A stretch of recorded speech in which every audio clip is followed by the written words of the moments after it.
There was a really interesting conversation we just had, and it's important to point out. Because basically, if we go back to this one, it's this one, right? Or for that matter, let's go to this one. This.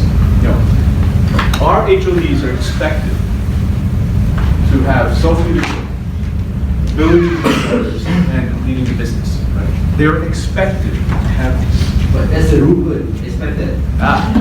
Rude word? It's expected. Is expected. If it's not, that was just the question we had, right? If it's not, what happens here? Who is going to govern? Yes. Who's going to judge? Supervisors, what? Right. So basically, the way to do that is through what's called an employee engagement survey. An employee engagement survey talks about these 7 pipelines. It should be in the pipeline. Yeah, you're going to have to do it. If you don't do it, this whole system. Is it going to be recommended? Yeah. And what's important is that it's not just any employee engagement survey. It's an employee engagement survey about these elements. These are seven elements that should be looked at. It's a kind of 360. Yes. The employee engagement survey is basically bottom up. There's also the 360 survey that can be done, but that hasn't been done. And the 360 survey takes, for example, someone who's at the middle level, and they ask their boss about these behaviors, about competencies and all that. So it's up. They ask 3 colleagues, they ask 3 people who are subordinates, and they ask the person themselves. That's called a 360. And what they're asking about are these elements. Do you see this behavior? Do you think this person is able? What are the issues within that? That's a 360. 360s are more expensive to run, and they're very, very specific. So they're not often done, maybe once every 2 years or so. But an employee engagement survey, you have to have. We've talked to HR about it. How is it done now? How is it done? It's done, basically you can do it via a Survey Monkey or something like that. It has to be anonymous. And we cannot have, so the problem is span is very small, right? So 280 people, you're only in certain departments. So we have to be careful that we don't just bring it down to, oh, this is this guy, because he's the only one in the department, right? So therefore we know who he is. So we have to be careful at that level. And there's certain elements in there. But the more we can break it down into, it's actually a problem within this department, right? Because this department's rating is less than 80%. This department over here is 120, they're okay, etc. But so we have to look at it, but we can't bring it down to this department of one person that's 80% healthy. That's a problem, right? That's not correct. Because then you lose the anonymity or the anonymousness. It has to be able to be run confidentially, or you don't get correct data. You get data that is contaminated, so therefore you get incorrect readings. But employee engagement survey is very important. And how you set it up, how you run it is also important. It's also, yeah? I have a question on the setting of the KPIs. As you showed just now, it was like trigger down from the above. But how do you ensure that there is a feedback from the bottom up level?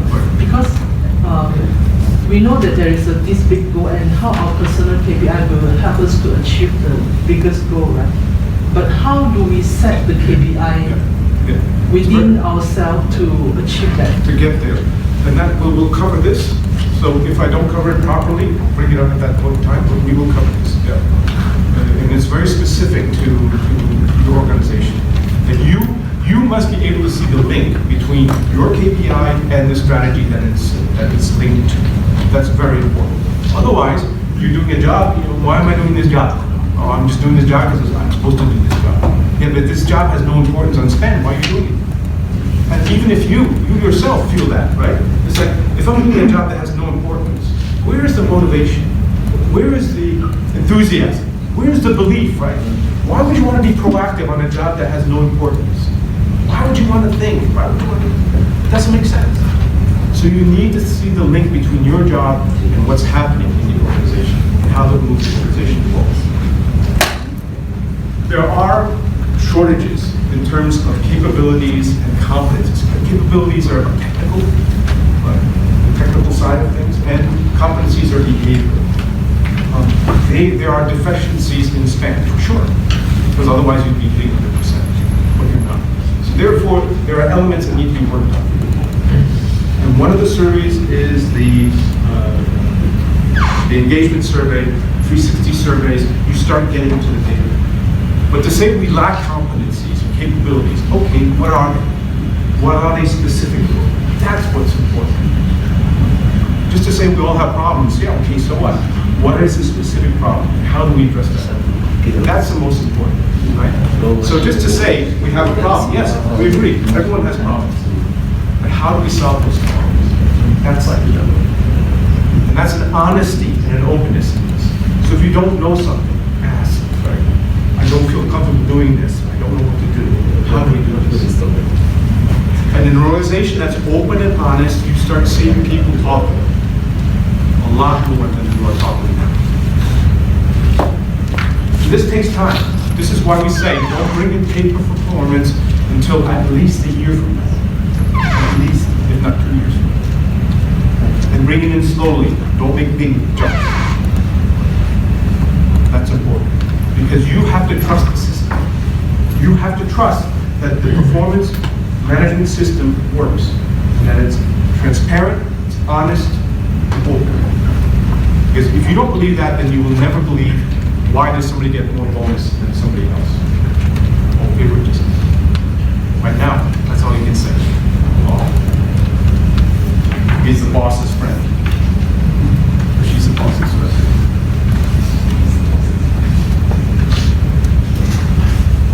For sure. And I'll bring this thing about employee engagement back again, yeah, to the feedback. Because I had to give a feedback, despite the camera. I had to give a feedback to directly to the CEO. Yeah. So I will put that in. Okay? Do we understand? Yeah? Now, was that helpful? Writing down what you thought you could improve or stop doing? Because what happens now is that how are we going to measure this? How is this going to work? And this is the important part. Do we need a break? Because we started turn off the camera. Because we started half an hour late. Why don't we do this? You bring in whatever you want, bring it in. So your coffee, whatever, just bring it into the table. There's enough room. So have a break, 5 minutes, and we're back here. So we don't have half an hour, we get 5 minutes. Is that okay? Okay. We're back here in 5 minutes, yeah?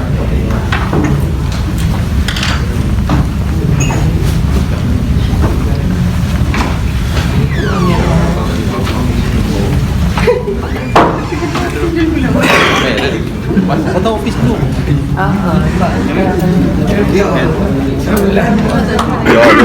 Dia beri laki.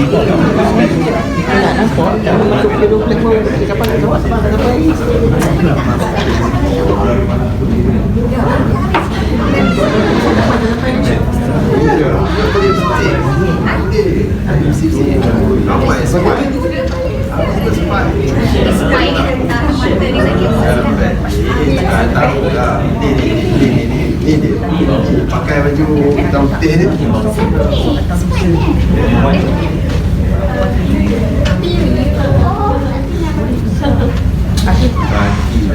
Esok rasanya ada pasal Amin sepatutnya esok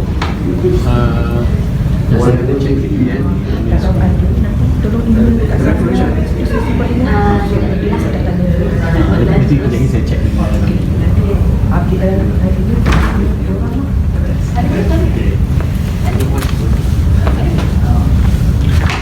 macam saya run first semua ni nanti kan sampai bila tu just cut je lah payah on off payah jadi biar dia run terus jom tak ambil tim break Jom. ni kita biar ni I've just forwarded you something. ya betul So, interesting kan? interesting pasal benda ni itu yang they said that apa tu, these things sebenarnya it's apa tu, It's already programmed. it's already produced, cuma tunggu masa nak release. Exactly. It's just like a white pop. The best thing is that it attack China first. Buat dekat situ kan. Dia buat bila dia release, dia biar China suffer.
Dia ajar kot.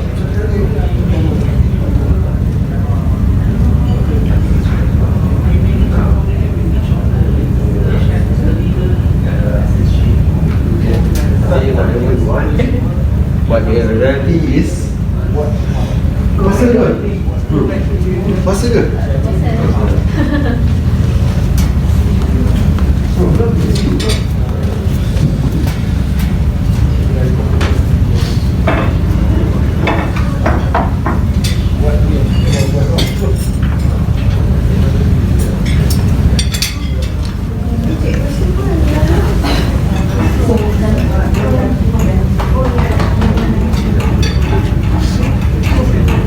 Start dengan orang panggil Rosi, Encik Rosi. Oh, Malaysian ni.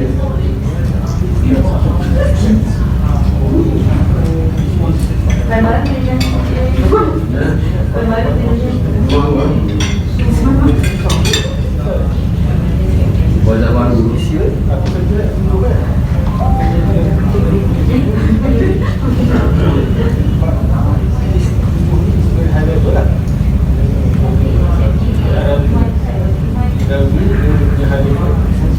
Jadi mau lakukan makan juga.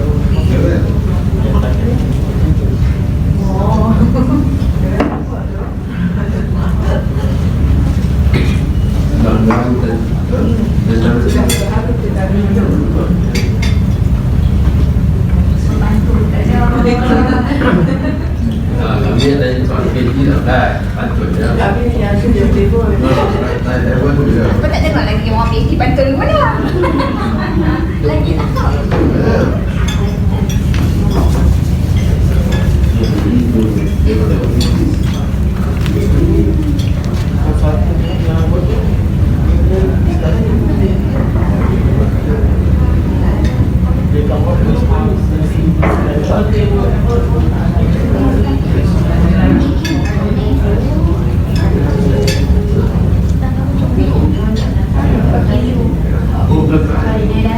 Share.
Nanti anda di sini ya. Ada. Pintu depan kanan sekali ya.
That's good. I like the noise level. Keep talking. It shows a sign of people who care. Noise is a sign of people who care. Okay. Next, I'm going to talk to you about the performance management system. How do we put this into practice? Right? And this is basically how our job performances or your job's going to be evaluated, on what scale and why.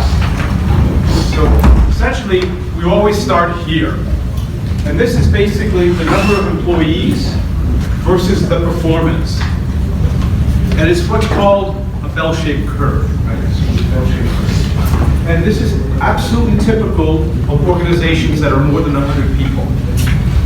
Very typical. So you're 280 of you, so you have this curve, more or less, right? And that's why we have variances here. Now, what happens is that this central piece, the light green, about 60 to 7% of the organization does their job. They perform to the level that's expected. Bravo, well done. That's what we're doing, right? So 60 to 70% hit the targets. Another 15 to 20% go beyond the target. They achieve more than what's expected, and they are what we call the talent pool or the top performers. And within this, you can even argue the span is big enough to have the famous 5%, which is like the super top performers. Maybe they already been identified, maybe not, but they could be in this organization, should be in the organization. Then there's another 15 to 20% that are underperforming, that are not hitting their targets. And within this group, there's about 5% that are basically not there. They do PPP, right? We have to see whether or not they even fit the organization. And so therefore, they're under very specific purview. But that's about 5%. So out of 280 people, you can expect about 10 to 15 to be down here. You can expect 10 to 15 people to be up there at the two extremes. The most important thing is that the 60 to 70% hit targets and are where they need to be. And therefore, you can argue, well, how is it that, we have the vast majority of our people reaching their targets and doing better, and yet span is only at 87%. And that has to really do with the efficiencies that you are operating with. Inefficiencies in the system are not allowing you to reach 100%. And those inefficiencies are both behavioral as well as performance. Now also, you can argue, is the ministry really, with its 22 KPIs, accurate in terms of how it measures and what it measures? That we can discuss until the cows come. It's possible. It's most probable, because they don't know your business as well as you know your business. But having said that, that is a measure, and That is a measure by which you are being compared. So you have to take that measure into account, no matter how many discrepancies or things that you see that are not really great. And the other thing is that ultimately it's up to SPAN to educate the Commission and to educate the Ministry as to what your targets should really be, as opposed to the Ministry telling you what they should be. But to have that conversation, you need to know what you're doing, and you need to show capabilities. Because you just can't go up there and say, I'm much better than what you're telling me. Thank you very much. Very useful information. Right? If you can go back and say, listen, this target here doesn't make sense because this, and we should be a higher target over here, we should do more here, you can actually have a discussion. But for the moment, there's not a lot of discussion that's happening at that level, or not enough involvement. Maybe you are having a discussion, but it's not producing the results you want. So that's the key, is that you are somewhere in here, already doing what you're supposed to be doing. It's just that it's not being valued, or you're not working efficiently. That's all. That's all it means. It doesn't mean that you're losers. It doesn't mean that you're failures. That's not it. It's just that you have inefficiencies in your system and what you're measuring, how you're measuring, right? And that's why it's important to get this right. Okay. So that's any questions on the Dutch curve? So most of you are doing what you're supposed to be doing, but somehow it's not translating into results, utilization. So the way we look at this then is on a scale of 1 to 4. This is an important scale because it basically keeps it simple and understandable. We're not dealing in percentages, we're dealing in numbers. 1, 2, 3, and 4. The most important number is 3, because 3 indicates that you're doing your job. Everyone who's doing their job gets a 3. Well done. You are 3. Not a 4, a 3. The problem is that when we go into a job performance review and we do our job, we think we're a 4. I'm okay. I'm okay, right? I'm a 4. No, you're not. You're a 3. That is the hardest thing to get through our minds when we do a job performance review. Is that do the job 100% accomplished. It's a 3. And I can see there are crazy systems out there to try to mask the fact that it's a 3. You have some companies have 3.5. Right? What's that? Well, that's because they don't want to tell their employees that a 3 is acceptable. So they would use 3.5. So everyone's a 3.5. So where does that make sense? And then you have other organizations that go up to like 4, you go up to 5, 6, 7, 8. So what's an 8 versus a 7? Don't complicate things. Keep them simple and understandable. And this is by far the easiest system and the most understandable. 1 is basically, if you're looking at behaviors, you fail to display that behavior.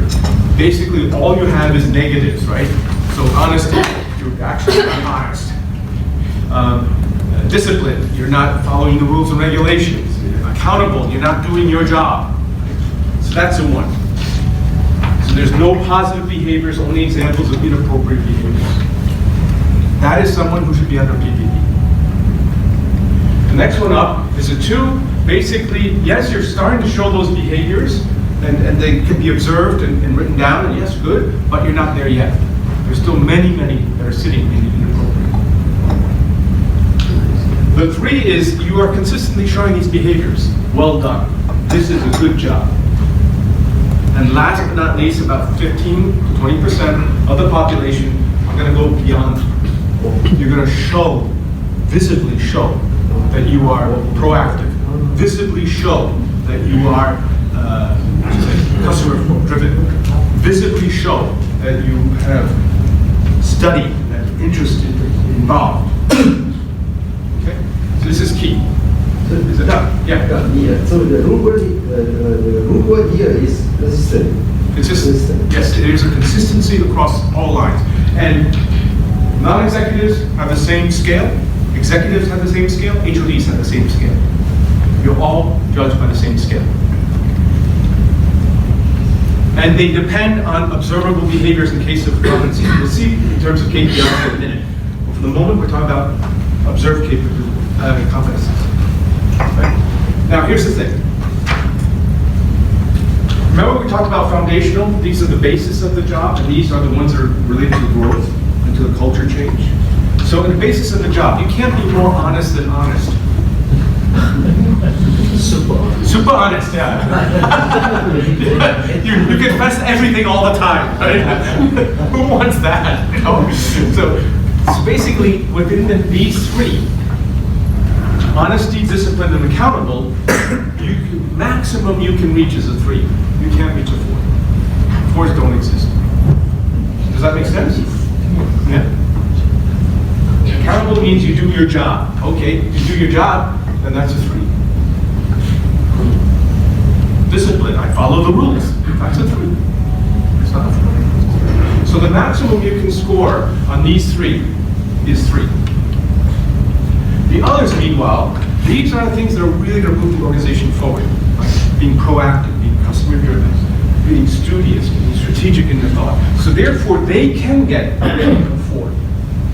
You can achieve that.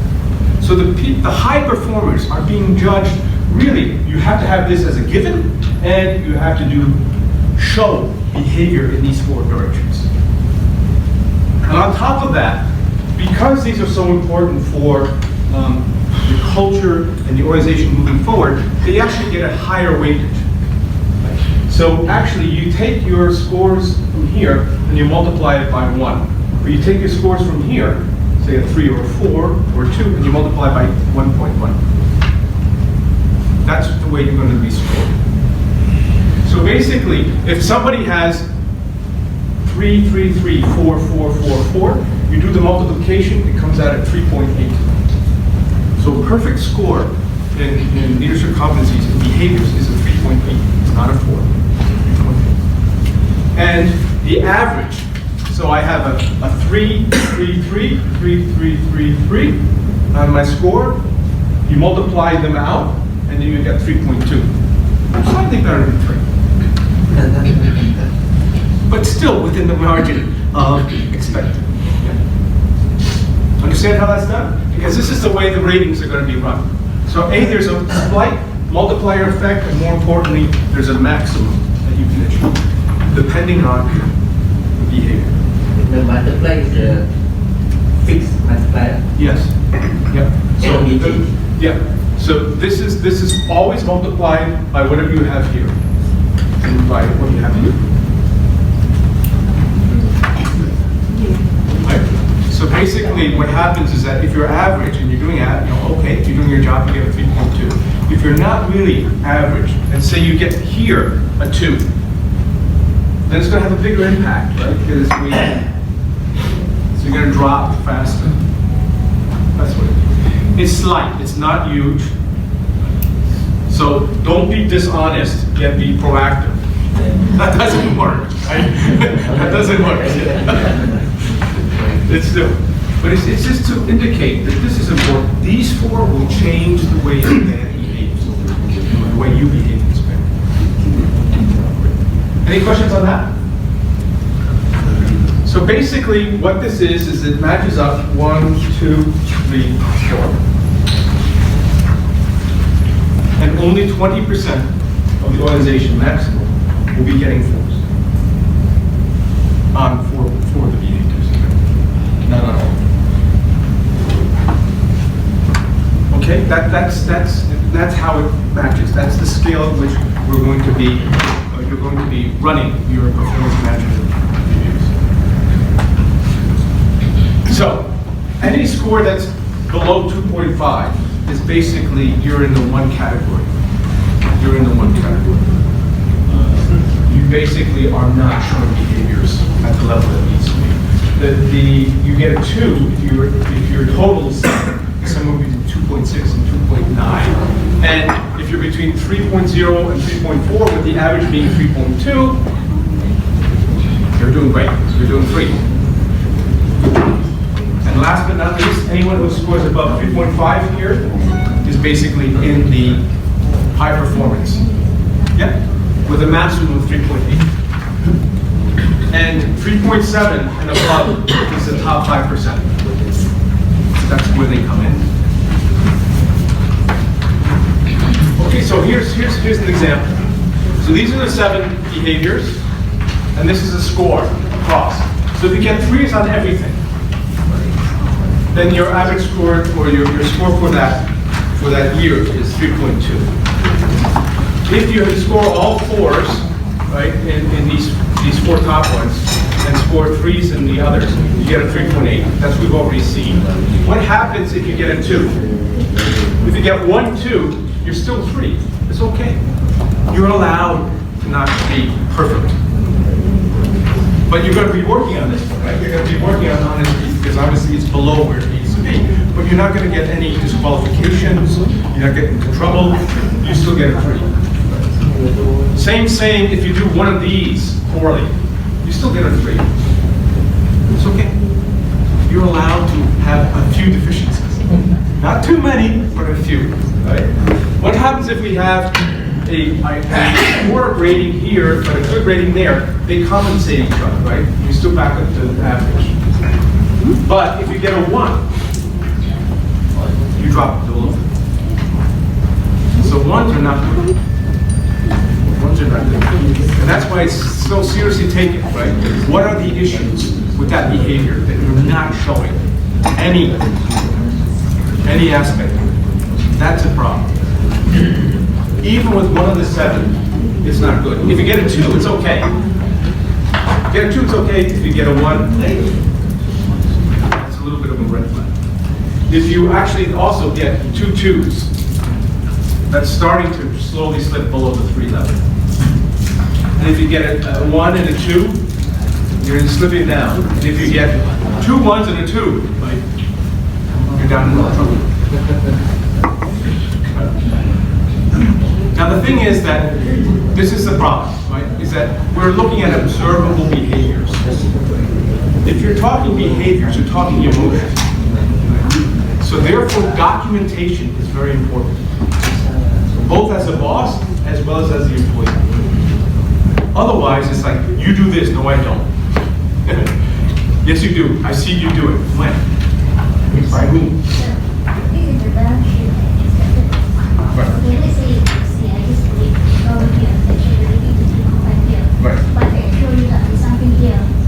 If who is the right person to move or to shift this ready to here? Okay, that is a very good question. I'll come back to that in a minute. It's basically how do we move up and down? So the question becomes, how is this treated consistently? You have bosses that are very nice. They get 4 for everything. Everyone's perfect. Okay. And then you have bosses who are real. They will say, no, that's a 3. So they rate for 3 or 2s on everyone, right? We're not doing well enough. Everyone 2. You have that. And so therefore you have inconsistencies of how this is applied. The key here is that if there is issues down here, and that you really believe that you deserve a 3, but your boss is giving you a 2, for example, then that is something that you note in the job performance review. And we've had a declaration that HR and the head of department, head of division needs to sign off on it. Needs to say it has been seen and it has been hopefully acted upon, but at least it's seen by the higher ups. That's for individuals, but I'm talking about the whole organization. This one has budget area for this school. So if it's beyond the budget, they will cut and close. Yeah, okay, people down yeah. and stuff. This is what you're having right now. Right now, if you do this famous curve, this is what the ministry is saying, 87%. This is what your KPIs are saying, 114%, was it? 120%, less than 200? Wow. It's gone up.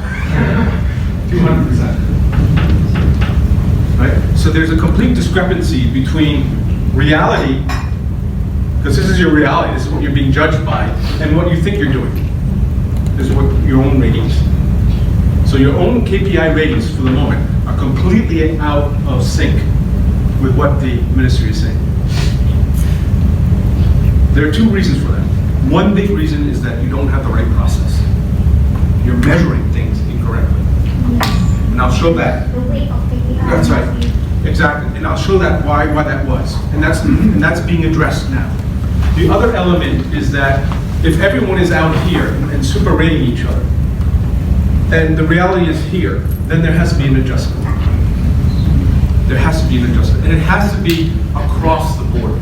Not just a few here, a few there, you know, a HOD who sees this and values this and says, okay, everyone in the department gets an 87. That's happened. It happened last year, right? Those of you in that department are saying, yes, it happened to me. It's not nice, right? Meanwhile, all these others are sitting up here saying, yeah, we're heroes. The way to overcome this in organizations is actually, you have these grades, right? P1, P2, P3, P4, P5, and then the S for the non-executives. Basically, if an organization, the first time they do this, they do the curve, you will see that they'll have to do what's called force ranking. So within the P1s, everyone in the P1 will be judged on 1, 2, 3, 4, 5. They'll be ranked. And they'll be ranked by all HODs. It's called a forced ranking. It is, if you're an HOD, it's a terrible exercise. No one wants to do it. And people cry and stuff like this. Because basically what it is it's saying, within this, there are people who are truly fours, and there are people who are truly twos. If the group is big enough, if the group of P1s is over 10 people, you will have this curve. But if it's under 10 people, you won't. So there are normally, in your P1, P2, P3, P4, P5s, you have enough people to do a force ranking. And a force ranking is basically everyone sitting around the table saying, yes, this is truly a top performer. So this individual is viewed by everyone. The next one. And it's tough because you're defending your own people, and yet you have to also judge others. But it is true that within behaviors and within performance, this ranking exists. It's just a matter of finding it and doing it transparently and doing it honestly. Not just, oh, I like this guy, so he should be on top, or she should be on top.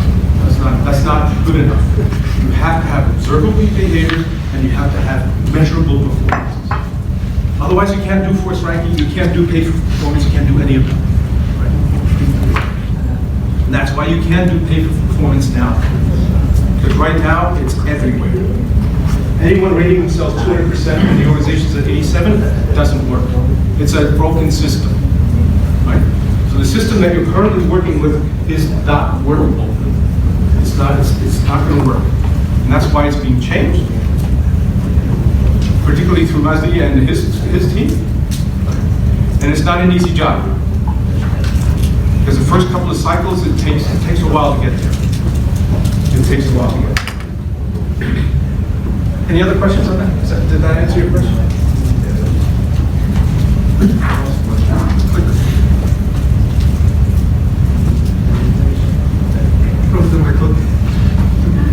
Have I put my cookie in my pocket? I get too excited.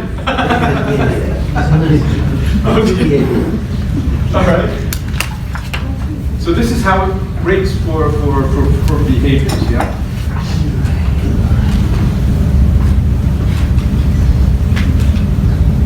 So these are the types of scores you get, and basically, if you really are bad in two of the behaviors, you will fall into that category of we need to do something. Okay, how does it work for KPIs? Exactly the same setup. We have 60 to 70% of you that are going to be hitting your targets. Another 20% of you that are going to be overshooting your targets, and some 20% that are not going to get there. Same setup, 1, 2, 3, 4. How does it work for KPIs though? KPIs become an issue because you have targets. And the question is, what is your real target? What is a stretch target? How does that all work? So therefore, typically we say, if someone achieves 100% to 110% of their targets, whatever they may be, you basically are a 3. But you have to hit there. Now, we're not there yet, right? So basically we might have a wider zone. this might be 90 to 110. Because, remember, as an organization, you're over here, and you need to be moving out. Or the organization get really tough and say, no, you have to hit 100%. That's still to be determined, but there's going to be a band. There's going to be a line that says, below this line, you're not achieving your targets. Above this line, you're okay. Is that?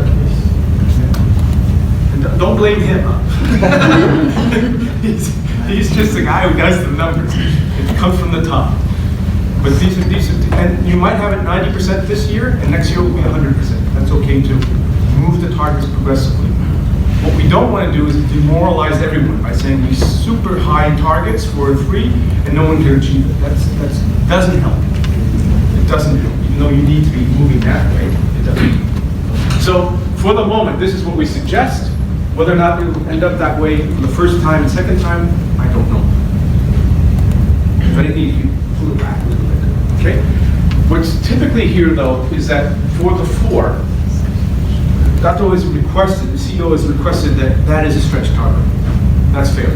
So now you know, up front, when you sit down and plan with your boss, have that initial conversation of what does the year look like for the end of the year, your target, your stretch target becomes your 4. Not guaranteed, because if everyone hits a 4, then there's something wrong, right?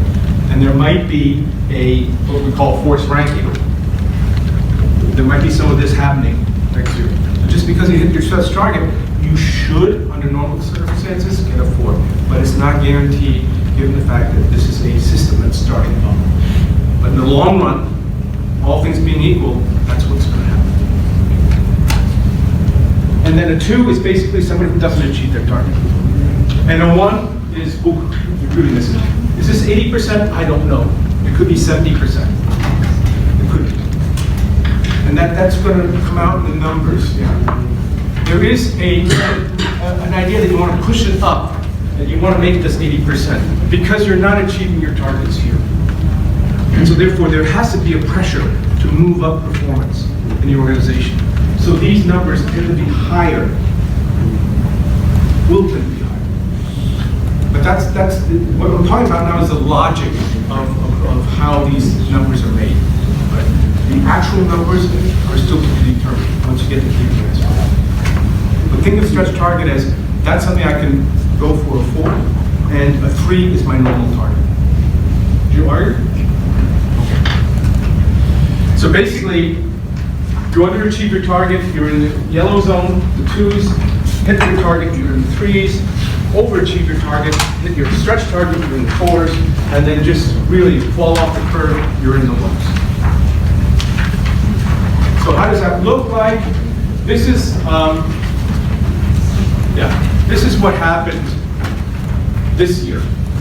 So, explaining why you're here, yet you're here, right? You rate yourself here, but the organization's here. And what I'm saying is that you're not dishonest. It's a process that's not right. And I'll show you how that's done. This is an actual KPI that was generated. Now I've taken away the content. So this person had 3 KPIs. The thing about content is we don't want to make it personal. It's anonymous. But in any case, they had 3 KPIs. KPI 1 was weighted at 30% of their total score. KPI 2, B, was weighted at 30%, and the most important was KPI C, because that was weighted at 40%. Okay. End of the year comes, the individual for this particular KPI got 300%. Wow. Blew the target away. Fantastic. Well done. Well done. But the other 2, wait a minute. B, you only got 30%. So you only got 10%. And C, you got 80%. That's not good. Yet today's mechanism, the one that you have currently, said multiply this by that, multiply this by that, multiply this by that, and you get this. You get 30% times 300% is 100%. 30% times 10% is 3. 40% times 80% is 32. You add these up, it's 135. 135%. Boy, bravo. Right? Today's mechanism. Okay, the one that we're now using. So this is the new one. So let's look at these targets again. So the first one, 300%, fantastic, it's a 4. Well done. Second one, 10%? Hey, that's a 1. That's a 1. And this other one, the third one, is at 80% achievement? That's a 2. Not a 2.2, not a 3.2, it's a 2. So now what do? You take your 30% weighted average and you multiply it by 4. You take your 30%, multiply it by 1, take 20%, 40%, multiply it by 2. These are the numbers you get. You get a 1.2 for A, you get a 0.1 for B, and you get a 0.8 for C. You add them together, you get 2.1. Not a 4, it's a 2.1. And a 2.1, you're at the edge of 1. This is someone who's failing in their job. This is someone who's failing in their job. And yet, by today's measure, they're heroes.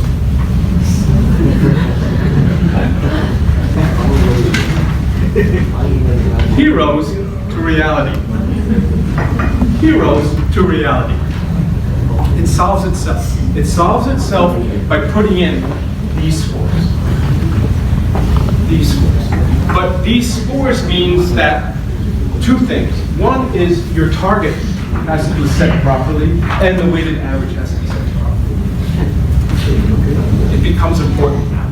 Your weighted average actually becomes important. Before, all you had to do is score high on just one of your KPIs, you're okay. Everything else can fail, it's okay. And that is why this organization was suffering. Because you were missing the famous, this piece. KPI score. Does it make sense? Yeah. It's a clear system. Everyone operates under that system. It's transparent. 3 is your target. 2 is below your target. 4 is your stretch target. That's it. And we all now know what each other is doing. Here, what's this number? So there was one person who got 800%. Right? They wrote, I think it was auditing. But there was some sort of report being written. 40 that are supposed to be done, and hundreds done. But then the question becomes, well, what's the quality of those reports? What value do those reports bring? What is really the importance to the organization? And if you can overachieve your target by 800%, what does that mean about your target? What does that mean about the impact on the organization? Because you've overachieved 800%, and yet the organization is down here. It's not a good KPI. The instinct says it's not a good KPI. It can't be. So we're going to get much more realistic. So for the target is for 300%. How to become to be different? Yeah. So even if it's an improperly set target, 100%. Why not fix 100%? yeah, but then that becomes, what should I say? This is an aberration. But what it means is that within here, this is where the 100% comes in, what you're saying, is that it rectifies itself. And so you can't do super well in one and lousy in all the others and still create a good score. This is a system that doesn't allow you to do that. It blocks you from being able to overshoot. That's the idea. And everyone is treated fairly equally, because then you can turn around and say, this 300%, that's a terrible KPI, it's a terrible target. They don't deserve a 4. Is it for the behavioral evaluation for the 10%? Sorry? Behavioral evaluation. It's not behavior, this is KPI. Yeah. Yeah, KPI only. And we're using KPIs here for the example. This was a real example. So what I'm saying is that two things. One is we're using the same scale, 1 to 4, for both behavior and for KPIs, but they're being measured differently, right? You have targets here. You have targets, and you have weightages. you don't really have that in behaviors. What you have is you have observable behaviors. Are you doing what you're supposed to be doing the way you're supposed to be doing? Okay. Sir, can I ask one? Yeah. You said that sine wave times target achievement and get the target. Yeah. So basically, But why E1 30% times 300 then that's what we is 100%. Equals 100. equals. Yeah. 30% times 10% equals 3%. 40% times 80% equals 32%. So basically what happened in the past is that you just took these and you added them. And that's why you get way out there versus where you really are. And it's not that you are cheating, right? It's not that you're lying. It's not that you're not being honest. It's just the way the system's set up. The system is incorrectly set up. That's all. Yeah. What if in the middle of the terms of the KPI settings, that suddenly we have a D criteria? How do we measure it? Yeah. So basically, that comes to, well, cover it in a minute, right? Because things happen, targets change. You know, the ministry calls up and they want something new to be done. So drop this, pick up this, etc. So what you'll have is halfway through the year, you'll have an adjustment. Because KPI should take a full year. They should account for a full year. So halfway in between, we make an adjustment. KPIs are there for really a measure of a year. Don't allow a KPI to be written. That's a 3-year KPI. It has to be a year long. Because you're going to be measured at the end of the year. So halfway down the line, you can actually make an adjustment. You can bring in new KPIs. You can change the KPIs. But those are rare. Not rare. The whole objective is not to change everything halfway through the year, because it's unfair to you. Because you're working towards a set of conditions and things, and then halfway through the year, oh, stop doing all that, now you're going to do all this. It's a new job. Sometimes I think maybe if the D criteria, we don't have the target, but we achieve. How to you get this? Yeah. It's doing work that you're not being compensated or being accredited for, yeah. But that's, within that element, there is this concept with, what are you going to put in here? What are your criteria? And one of them, like the legal department used this and say, we are completely independent of what the judicial system is going to throw at us. We might end up having 25 cases because a bad, water company goes bad, and basically we have all these cases. So we're not dependent. We cannot say what it's going to look like in a year. Okay? Then write the KPI here on one of these that basically talks about being flexible enough to adjust to what's coming at you. And the measurement criteria there is not the number of cases, because you don't have any idea, but how do you treat those cases when they come? And that is one way of doing it. You have to see it in order to believe it. I know behind your mask you're saying, what? But actually, it is the way to look at it. You want to say anything about that?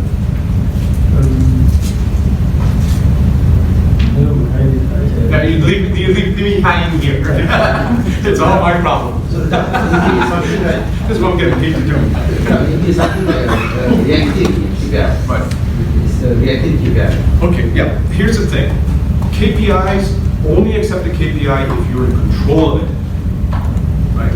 If you are depending on something else, some outside factor, to determine the size of your KPI, you cannot accept it because it's out of your control. So within